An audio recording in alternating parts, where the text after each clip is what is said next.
Hello and welcome to this episode of our podcast.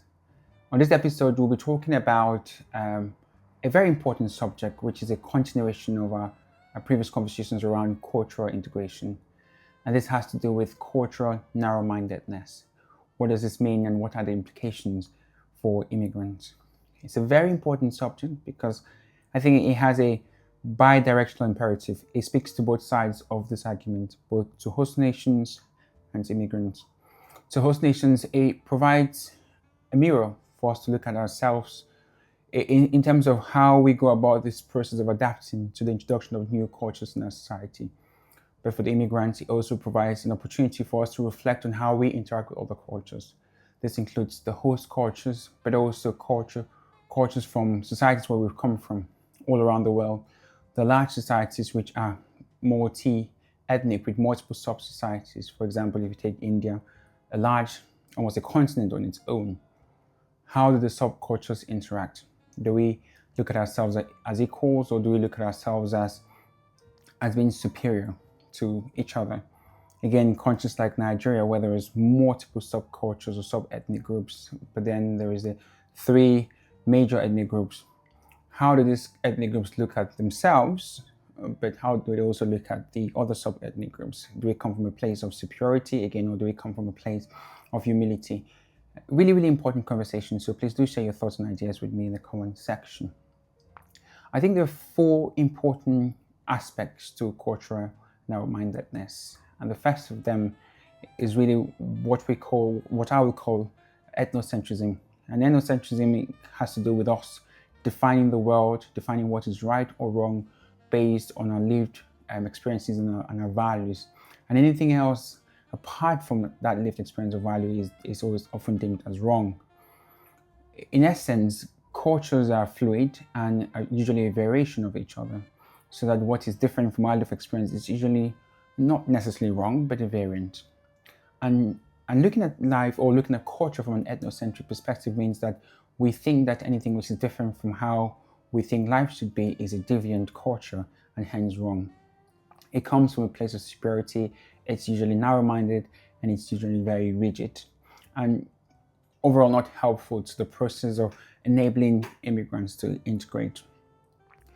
The second aspect to this entity, cultural narrow-mindedness, is essentialism, where large swathes of groups of people are defined not as individuals, but are defined based on their group identity. A very common example is Black people around the world.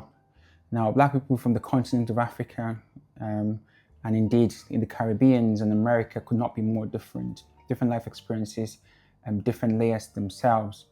And what happens when we try to judge people based on their group identity is that we minimize them and reduce them to entities without nuance or layers or people that are simple.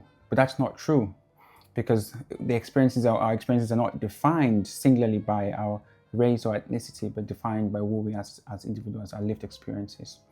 Again, people might be defined based on their religion. If you're Muslim or you're Christian, that has different implications and connotations for different people. And so that it's often said that we should be aware of the dangers of that generalization, and that generalization again is part and parcel of this concept of cultural narrow-mindedness.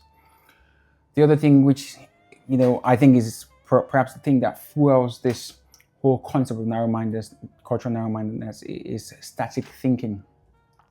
Culture in itself is very volatile, it's very adaptive.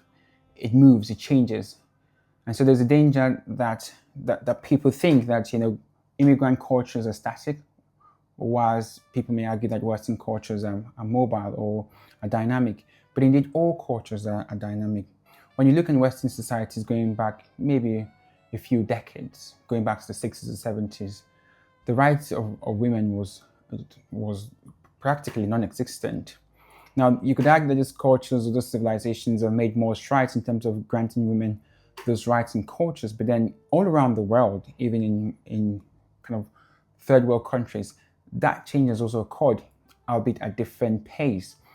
So we can see that in modern societies, in most modern societies, women hold a very important role, as it should be. But that change is not the same, or that is not as accelerated in all societies, but it is present nonetheless. And this is in rich or poor societies, in all areas of human life, that change is happening. So culture is changing, is dynamic, and this is not exclusive to Western societies. But there is a danger sometimes of thinking of thinking of Western or of migrant societies as being predominantly static or backward or stuck in a particular place. But that's not true. We are all going through that process of measuring the temperature of societies and adapting and changing as society demands. And this is true of all societies.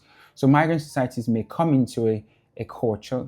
The process of culturalization, of changing or adapting or of integration may be slow, but that process occurs regardless. And we find that in many of these Western societies, once that change happens, immigrants become part and parcel and an important part of those societies. So cultures are not static. Migrant cultures, just as Western cultures, change. And indeed, in other religious societies, we can see that due to the need, religious institutions have also changed, because church cultures or religious cultures are also dynamic. They're not static.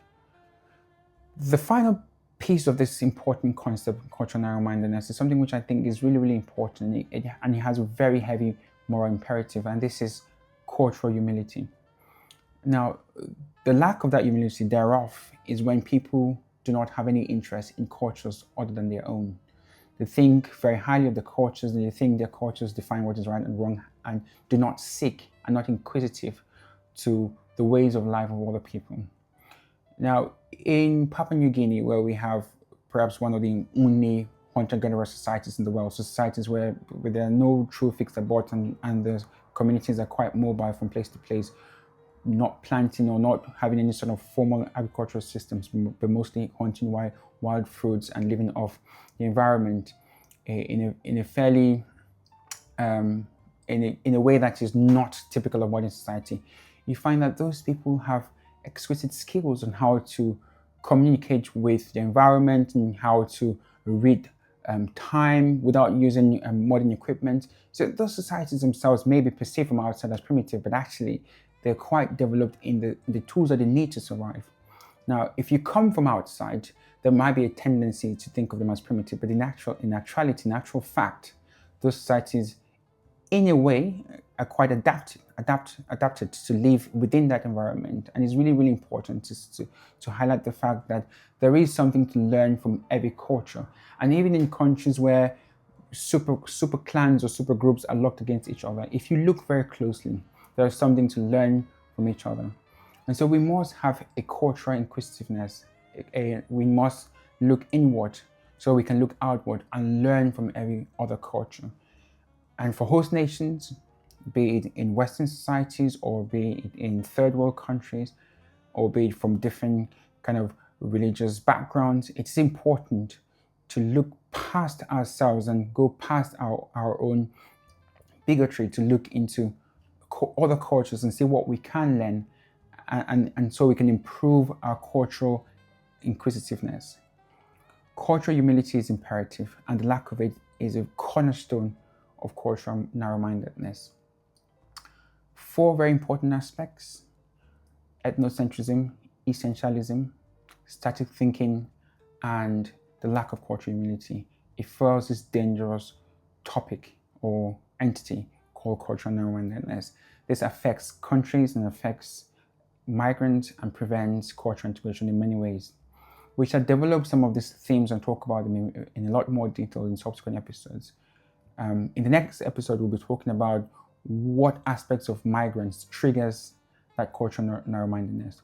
Why is there a tendency, even without knowing, for host nations to retract, to build invisible barriers to the presence of other cultures? What about other cultures threatens us? What about other religions threatens us? What about other languages threatens us, to the point that we start to build invisible barriers? We try to protect ourselves, even when there's no need to do that. Thank you very much for listening, and I will see you in the next podcast. Please share your thoughts and ideas with me in the comment section. Thank you.